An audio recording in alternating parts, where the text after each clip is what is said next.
intalti heeruma feetu gurbaa tokko jaalattee isaaf hirriba dhabdi.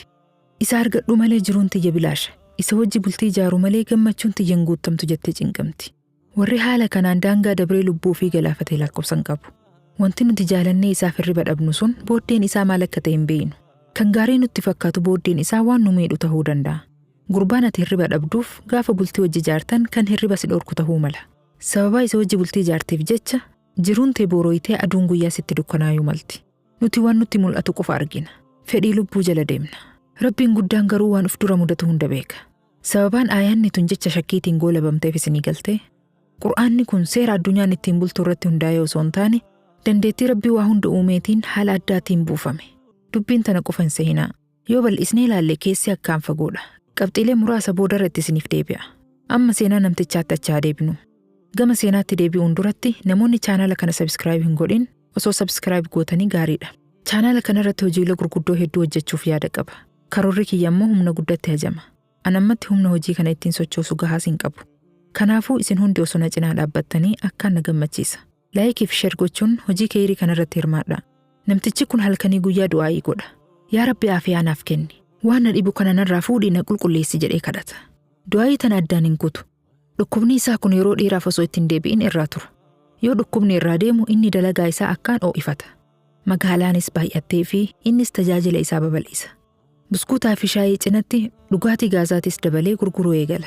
Yeroo kana magaalaan ni tolti. Galiin isaa akkaan dabalee mallaqa hedduus walitti qabata. Gaafa kana dalagaan akkaan heddummaata. Maamilli itti dhufu waan baay'atuuf hanga isaan nyaatanii dhuganii bahanitti eeguun dirqama. Sababa kanaan yeroo hedduu salaanni jama'aa jala dabra. Yeroo garii rakaa dhumaa dhaqqabata. Gaafa magaalaan akkaan heddummaattu ammoo achuma bakka dalagaa afatee salaata. Asitti hin dhaabbatu. Yeroo tokko tokko osoo inni zuhrii hin salaatin asriin itti gaha.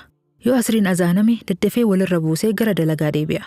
Gaafa sadarkaa kana gahe du'aa'ii godhuu miti ibaadaan fardiituu akkaan itti jabaachuu eegalti. Halkan wayita gara manaa galus ciisee yaada. Mi'a mallaqa walitti qabee kanaan maalaa dalagu? Loon bitee gabbisuu laata? Moo lafa kireeffadhee qonna eegala? Dalagaa tamtu na baasa. Tamturra bu'aa naaf qaba jedhee ciisee yaadaa bula. Osuma yaada adda addaa sammuu keessa yaasu sa'aan irraa deema. Haala kanaan salaata fajriitiifuu ka'uu dadhabee eega lafti bariitee salaata. Xiyyeeffannaan isaa guutuun gama duniyaa deebiti.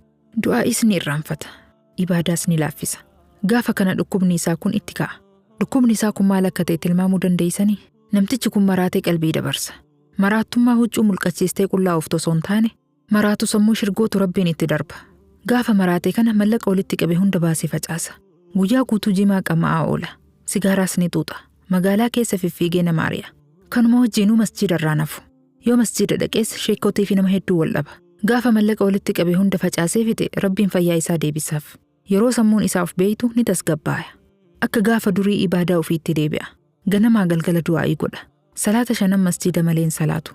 Dalagaa isaatis waan humna itti qabuun jabaatee hojjeta. Namni kun umrii isaa guutuu haala kanaan jiraate. Yoo mallaqni heddummaatuuf ni maraata. Gaafa mallaqa harkaa fixatu ammoo ni fayya. Gaafa mallaqa dhabu haala gaarii Rabbi isaa gabbara. Gaafa mallaqa guddaa argatu ammoo ibaadaa laaffisee duniyaa qofa irratti xiyyeeffata.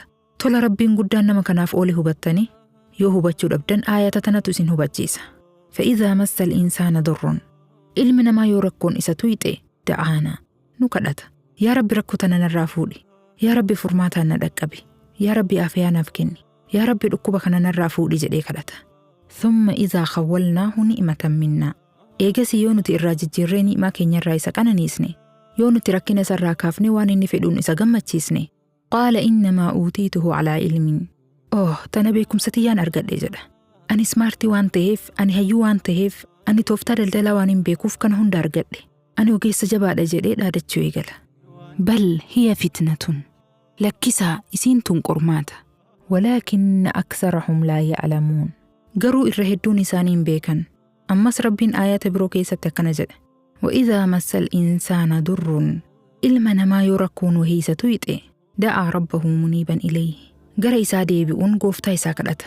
ثم إذا خوله نعمة منه eegasi yeroo Rabbiin ni'maa isa biraa ta'e isaaf kenne nasiya maa kaana yad'uu ilayhi min qablu Rabbii dura kadhachaa ture irraanfata. waja'ala lillaahi andaadan Rabbiif hiriyaa godha.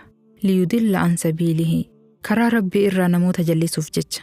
qul tamatta'a bikufrika qaliilaa jedhi yaa Muhammad kufrii teetiin xiqqoo bashannani. innaka min ashaabin naar ati warra ibiddaatirraayi. Yaa Allah, yaa Rabbi nu baasi balaa kana. Mee yaada tola Rabbiin namticha amma irraa dubbanneef oole. Sammuun isaa shirjattee mallaqa qabu hunda facaasuu waan laaftuu miti. Qiyaasa sammuu ilma namaatiin wanti kun namticha kanaaf balaa guddoodha. Garuu Rabbiin balaa guddoo san caalturraa isa oolchuu jira. Namtichi kun gaafa mallaqa gaarii argatu ibaadaa irraanfata. Guutumatti du'aa'ii godhuu dhiisa. Xiyyeeffannaa isaa gama duniyaa deebisa.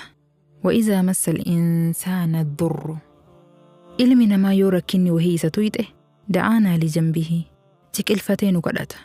Aw qaa'idan aw qaa'iman takkaa taa'ee yookiin dhaabbatee nu kadhata. Kana jechuun yeroo hundaa kadhata jechuu. Ciiseetis yaa Allah jedha, dhaabbateetis yaa Rabbi jedha. Yeroo ka'ee deemus yaa Rabbi na dhaqqabi jedha. Yoo rakkoon jabduun itti dhuftu ilmi namaa waan hin taane hin qabu. Waan danda'u hundaan Rabbitti boo'ee kadhata. Falammaa kashafnaa anhu durrahu yoo rakkoo itti jirtu irraa fuune marra ka'an lam yadu'unaa ilaa durran massahu. Subhaanallah, wallaahi ajaa'ibuma. Tuni waan hedduun keenya itti jirru. Marra ka'an lam yadu'unaa ilaa durran massahu. Akka waan rakkina isa tuqeef nuun kadhatinitti jallina isaa itti fufa. Yaa Allah, bololli duniyaa waan nama hin goone hin qabduu bar. Akka hundattuu Rabbiin guddaan namticha kanaaf tola oole. Jaalala duniyaatiin booji'amee aakiraa dhabee warra ibiddaa tahuu daran addunyaa irratti jireenya hiyyummaa jiraatee boru warra jannataa tahuutu isaaf caala. Yeroo maraatutti maraatuu daangaa dabree huccuu isa mulqachiistuun maraatu. Dilii yeroo san dalaguuf irraan gaafatamu. Yeroo fayyaa qabutti ammoo namni kun nama akkaan Rabbi gabbaru. Yeroo hunda du'aa'ii godha. Nuti quban qabnu malee tolli Rabbii guddaa kallattii hedduun nu marsee jira.